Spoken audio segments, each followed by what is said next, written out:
Luluto ako guys ng fried chicken.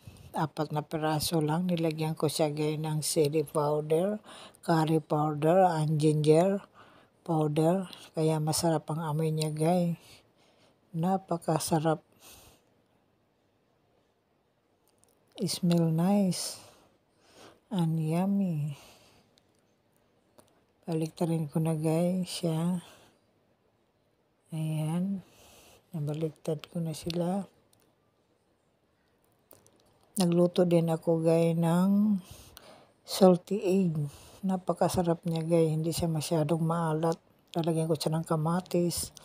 Yan guys. Napakabango. Kung bago lang kayo guys sa akin channel, please don't forget to press the button and notification bell and share and like and subscribe para updating po kayo guys sa sunod ko mga video. This is Crisilda Sinolo channel. Thank you for watching guys. Yan guys almost done. Ang aking fried chicken. Napaka-yummy.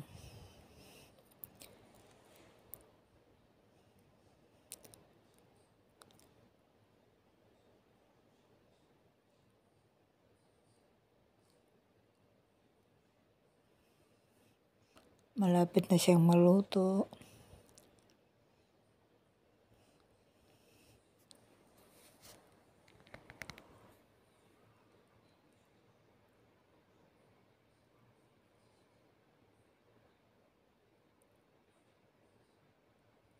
Ayan. Ayan, naluto na siya. Lagyan na natin siya sa malinis na lalagyan. Ayan guys. Napakabango. Sarap kumain sa mainit na kanin. Ayan, 2 na lang.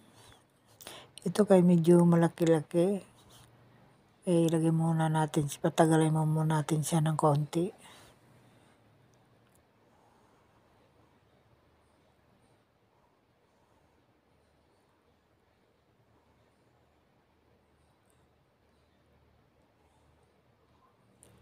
Ayan na. Ayan, pwede na. Yung isa na lang.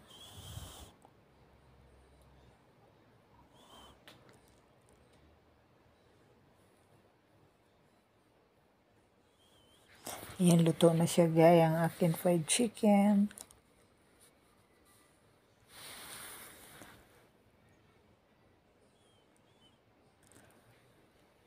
Ayan na ang aking salty egg with tomato. Ilagyan ko siya ng konting patis at konting sugar. Kain na tayo guys. Salamat.